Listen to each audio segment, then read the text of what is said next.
Now, I'd like to introduce to you our second keynote speaker, Professor Prof Mitter, who is the director of Oxford University's China Center. He's the professor of history and politics of modern China, as well as an acclaimed author. Professor Mitter, please.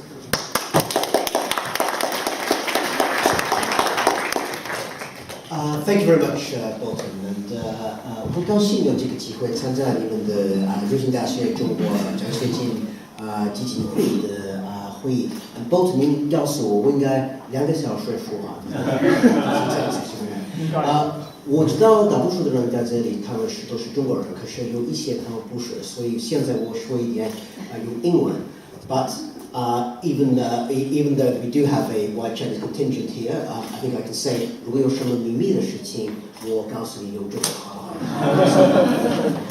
Anyway, I think I will switch into English at this point because I like to make sure that everybody in the room is aware how pleased I am to be here to celebrate the great success even, of the China Oxford scholars whose wonderful research is being showcased here this afternoon. And I think this is a particularly apposite year to be making that celebration because, of course, it is also the year that the institution of which I'm currently the director, the University of Oxford China Center, is finally going to open its doors in the magnificent new Dixon Poon building, which is being completed just as we speak in North Oxford on Canterbury Road, on the grounds of St Hugh's College. I wished I'd been able to say to you at this particular moment that we have in fact just taken delivery of this building which has been finished. In fact, those of you who are British will not be surprised to hear, those of you who are Chinese may be surprised to hear, that builders are sometimes late. So in fact, we are only, I think, receiving the final handover of this building in just 2 or 3 weeks' time. But the building, magnificent though it is, thanks to the very kind donations, first of all of Mr. Dixon Poon of Hong Kong, who gave a £10 million donation to anchor the building, and several other very generous friends who gave also very large, very generous sums to the building. We will have very soon opening the largest single centre for the study of China, the largest single centre for the study of China anywhere in Europe. That said, it will actually be one of the largest, if not the largest, anywhere in the Western world. There are actually very few that I think will be able to compete with this centre, either in terms of the size of the facilities or in terms of the number of scholars and indeed students associated with it, and indeed in many cases holding their classes, their lectures, their seminars, their events in that particular building.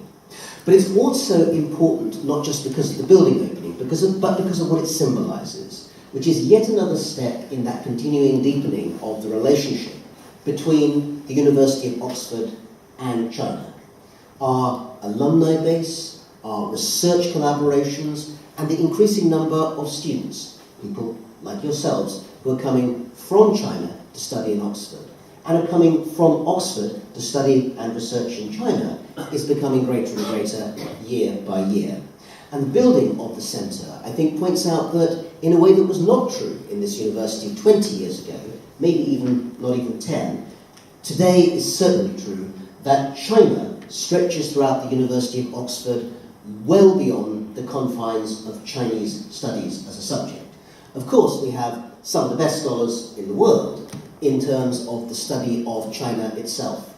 Everything from the most ancient archaeology, the most precious, rare manuscripts. I'm very pleased to say, I think many of you will know that one of the world's great treasures relating to China, the Selden map, the only maritime Ming Dynasty commercial trading map of China that's known to exist anywhere in the world, turned out to have been hidden in a drawer in the Bodleian Library for 400 years until one of our professors chose to check it out, and is now on display at the splendid Maritime Museum in Hong Kong. Yet another symbol of how what is preserved here is something that enables the conversation with China.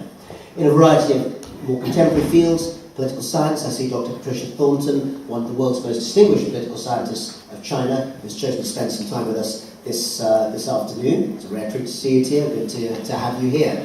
And also, of course, people working on sociology, anthropology, political economy, and economics of China, some of the most cutting-edge questions in which the work is not just about China, but with China, collaborating fully with Peking University, Fudan, a whole variety of other top-name academic institutions. So this university is second to none in terms of its engagement with the study of China. But that's not all. The fact that so many of you in this audience are scientists is a testament to the fact that working with China is now central to our scientific endeavour in other areas, including economics, the theoretical, quantitative and mathematical side of that, as well as actually pure mathematics as well. Chinese researchers, scholars, students and collaborators are central to the enterprise. And that's one of the reasons why when people ask what the China Centre in Oxford is going to do, if I want to get out of the room very quickly, I give them a truthful, brief answer, which is everything. That's not always entirely helpful, so the slightly longer answer is that, of course, it will help to bring the study of China in Oxford to a higher level, but also it will help to spread an understanding and collaboration with China through many departments of the university, everywhere from the medical sciences through hard science and mathematics, all the way to the social sciences and the humanities. We hope that historians and economists, as much as traditional sinologists, will engage with China. We also wanted to use the centre to do something which you, as a collective body of scholars, is also doing, which is to take Oxford's understanding and research and engagement with China out into the wider world. The centre will have an increasingly greater role in explaining what our research, what our discoveries, what our interpretations of China mean for the wider world in the UK, in Europe, and in conversation with China itself.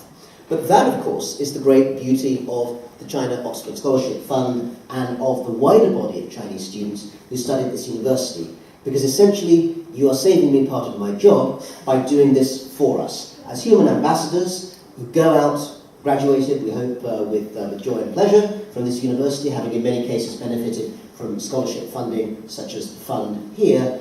And I hope go back to tell a story about how Oxford is not just a great university in England, but actually a global university which knows how to engage with the world. China is very much again today part of that world, as it was for so many centuries. And I think that Oxford will be missing one of its great opportunities if it doesn't fully engage with China in the decades and centuries to come. Fortunately, I think with the hope of the fund, with the hope of the actions of the China Centre, and of course the activities of all of you as students turning into academics, scholars, researchers and professors, and possibly future directors of all sorts of centres in time to come, will make sure that opportunity is very much seized and acted upon. I hope you have a splendid afternoon here today. I look forward to hearing about some of the research. Welcome today, and when the China Centre opens, please come and visit often. Thank you.